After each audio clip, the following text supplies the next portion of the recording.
Well, this helicopter proved to be a lifesaver for two U.S. Army pilots. Their chopper was shot out of the sky just south of Baghdad, and it seemed that they were doomed. But this Apache right here whisked them away in a daring rescue. That's actually one of the rescued pilots you see strapped to the wing of that aircraft. And joining us now from Baghdad, after quite a wild ride, are both of the rescued pilots, Chief Warrant Officer Mike Burrows and Chief Warrant Officer Stephen Sinfrini. Guys, it's great to see you both. I know we have a little bit of a delay, so be patient with me.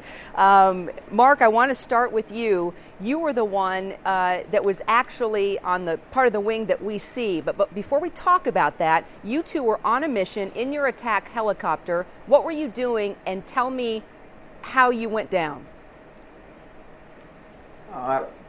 Basically, we were just generally supporting the ground units, providing them basically a three-dimensional view of what the ground commander can't see. We suspected to be an IED in front of the ground commander.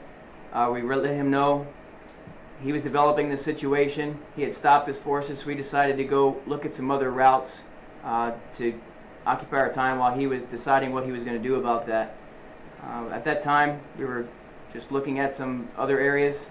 And that's when Steve announced to me, he actually kind of yelled that we were taking fire from the left side of the aircraft. And Steve... Yeah, we started taking... Yeah, go ahead, Steve. Well, we started taking fire from behind. Tracer rounds were coming up through the rotor system. Mark maneuvered the aircraft outside of the, the range of the rounds, and we assessed the situation to see if either of us were hit, if the systems in the aircraft were okay. They were, and about 5 to 10 seconds later, outside my door, a heavy machine gun opened up on our aircraft, peppered the whole left side. Again, Mark did what he could to try to get outside of the range, and again, another heavy machine gun opened up. The aircraft took pretty substantial damage, and at that point, the whole world just opened up on us. I believe we were taken at least from two other positions we were being shot at, which... Well, you know, I want to know what was going through your mind at that moment. I mean, the last time I heard about a helicopter pilot with tracer fire going on right behind him was actually a friend of mine in Vietnam. So to hear that you guys, all these years later, going through the same thing, the same dangers, Steve, as a pilot, what was going through your head? I mean, immediately you were probably thinking, okay, what's plan B, what's plan C? How do I get this aircraft down safely if we're going down? Actually, because this is my first tour in Iraq, this is the first time I've actually physically seen rounds fired at my aircraft. I wasn't so much concerned on the trace rounds from the first people that engaged us from behind. I mean, it got my attention, and I made it. I let Mark know that we were taking fire, but because neither of us were hit, instruments were fine. I mean, we decided we were going to return to base just because we knew the aircraft was hit a couple times. However, when the heavy machine gun opened up on us and it was on my side of the aircraft that got hit, I was pretty scared. I can just imagine. And Mark, what about you? What was going through your head? I mean, I'm sure there was all kinds of things flying through your mind and coming out of your mouth at that moment, but seriously, you've got to maintain a lot of mental strength and figure out what to do next. Tell me what you were thinking, what you did, and could you see where that attack fire was coming from?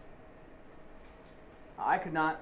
This is my second tour in Iraq, and I got to say I've never been fired at like this before. He was trying to describe to me, yelled at me where the fire was coming from. My sole thought was trying to maneuver the aircraft outside of the range of the weapons. I just was basically flying, trying to get down and get out of the area. So looking back, I really wasn't thinking of anything. I was looking at the instruments to make sure the aircraft was still functioning properly, and then also looking outside. I never physically saw any tracers, but I could feel the small arms, the AK-47 type rounds hitting the aircraft through the controls and through the seat.